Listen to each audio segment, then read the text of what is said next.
Em termos de elemento, né, ou elementos constitutivos do conceito de transversalidade inovadora. Ah, mas não era transversalidade, agora tem a inovadora e tem a que não é inovadora? Sim, né? Vamos ver qual é a diferença.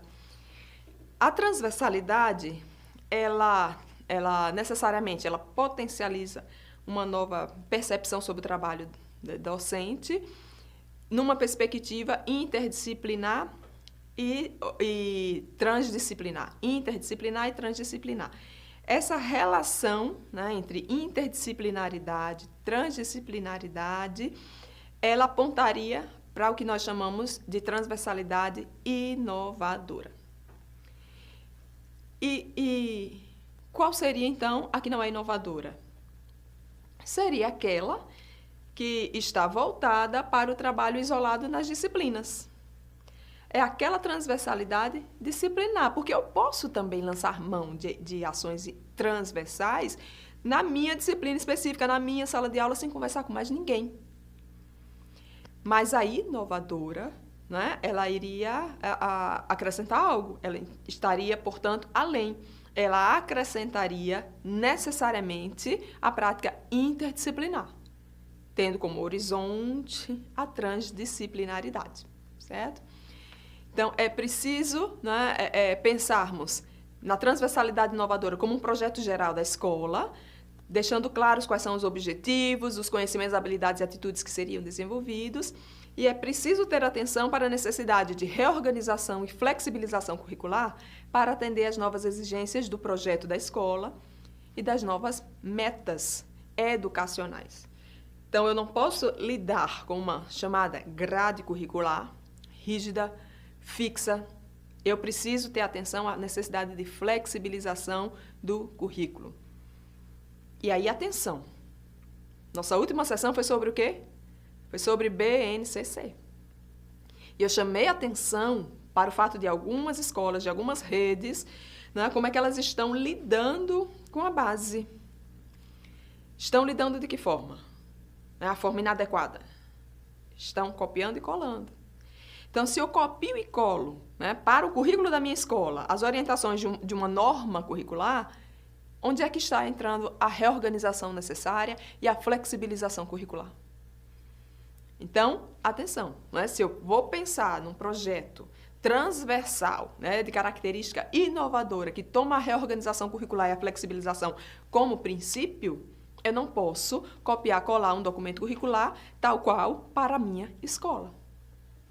Então, outros elementos para que o projeto seja considerado de transversalidade inovadora, né? Eu preciso considerar, por exemplo, né, a inovação na educação deve ser entendida como conjunto de alterações que afetam pontos-chave e eixos constitutivos da organização do ensino provocadas por mudanças na sociedade ou por reflexões sobre concepções intrínsecas à missão da escola.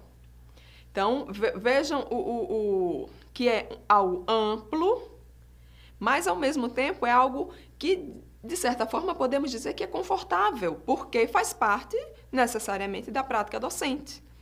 Eu preciso entender, né, que eu sou um profissional que trabalho numa escola. Escola é instituição social. E essa instituição social, ela precisa estar atenta às mudanças da sociedade. E se a sociedade muda, a escola precisa ser transformada. E eu preciso ter atenção à missão da escola.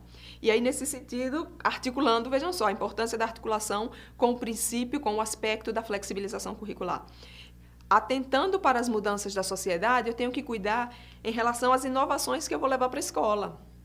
Porque inovação, o que é inovação? É também uma entidade sobrenatural? Então, vamos lá, abra uma porta e entre, dona inovação. Né? Ela tem um fim em si mesmo. Não, ela não é um fim em si mesmo.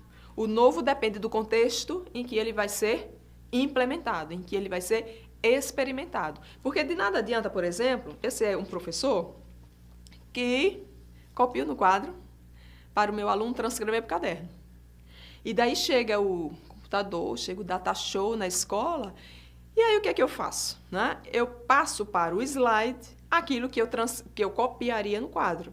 E peço para o meu aluno transcrever do slide para o caderno aquilo que anteriormente ele transcrevia do quadro para o caderno. Mudou o quê? Em termos de estratégia metodológica, mudou o quê? Nada, né? Mudou o suporte, mas o significado e a repercussão formativa não mudou absolutamente. Então, eu preciso estar atento às mudanças da sociedade, atento à missão da escola, para flexibilizar o currículo. Ok?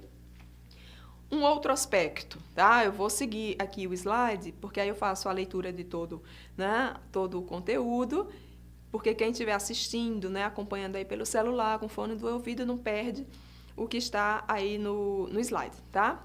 Então, um outro aspecto que precisamos considerar a distinção entre produção de inovações e a adoção e adaptação das mesmas, né? De certa forma, aí eu já adiantei, com o exemplo, né, do quadro e do slide. Então, eu preciso ter clareza do que é o novo e como eu posso utilizar e adaptar esse novo para, de fato, repercuta numa mudança no processo de aprendizagem do aluno.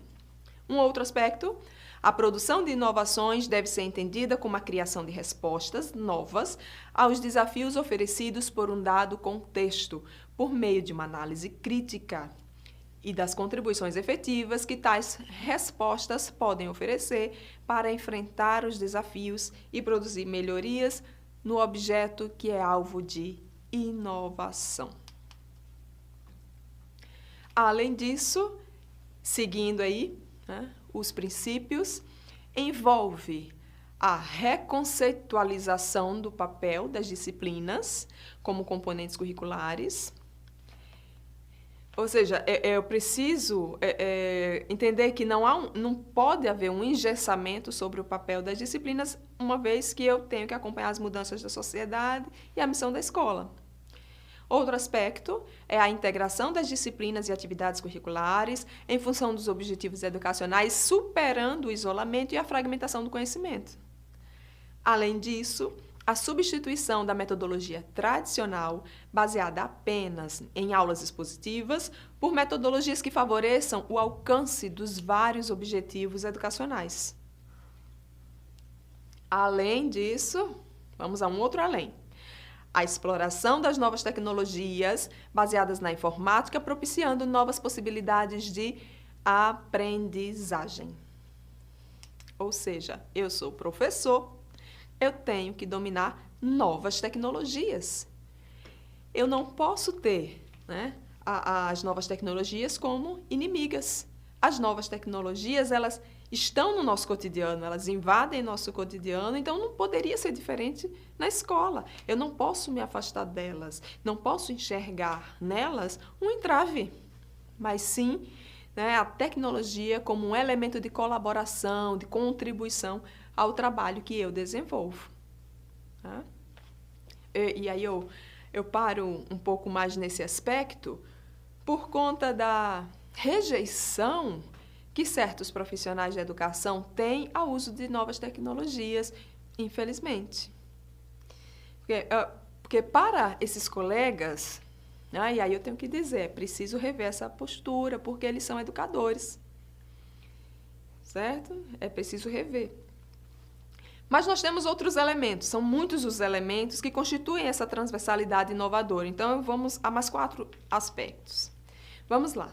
A revisão do conceito de avaliação, que é preciso considerar, entendendo-a como avaliação formativa, como instrumento de feedback, né, de retroalimentação, que motive o aluno e não que o assuste. Então, o momento da avaliação, né, o menino começa a suar, as pernas começam a tremer, ele começa, né, a ter taquicardia. Não, a avaliação precisa ser enxergada por uma outra ótica, como um elemento de motivação, de real acompanhamento e desenvolvimento do sujeito. Um outro aspecto, a substituição do papel do professor, de ministrador de aulas e transmissor de informações para o papel de mediador pedagógico, desenvolvendo relação de parceria e corresponsabilidade com seus alunos. Lembram lá do conceito de autonomia? Autonomia é sinônimo de corresponsabilidade. Outro aspecto, a preparação dos professores para se comprometerem com a inovação e assumirem projetos inovadores mediante um trabalho de formação docente contínua. Então, se eu não sei, o que é que eu faço? Eu busco formação. E um último aspecto, a revisão de infraestrutura de apoio para projetos inovadores, incluindo biblioteca atualizada, informatizada, laboratórios adequados, preparação de novos ambientes de aprendizagem. Não podíamos esquecer isso. É importantíssimo, porque é claro que se nós vamos trabalhar em projetos inovadores, revisando as práticas, nós não vamos conseguir fazer isso só falando em sala de aula. A escola, como instituição formadora, ela precisa, como instituição física, uma estrutura que tem uma estrutura física, ela precisa dar um suporte material para que os professores desenvolvam o seu trabalho. Então, como é que eu vou trabalhar com pesquisa com meus alunos se eu não tenho uma biblioteca, se eu não tenho um laboratório, se eu não tenho um ambiente em que essa aprendizagem possa ser construída de forma diversificada e contextualizada com o mundo que está lá fora da escola? Daí a importância de todos nós, professores, de buscarmos, se for o caso, parcerias, estabelecimento de convênios, mas, sobretudo, aí, o papel do gestor.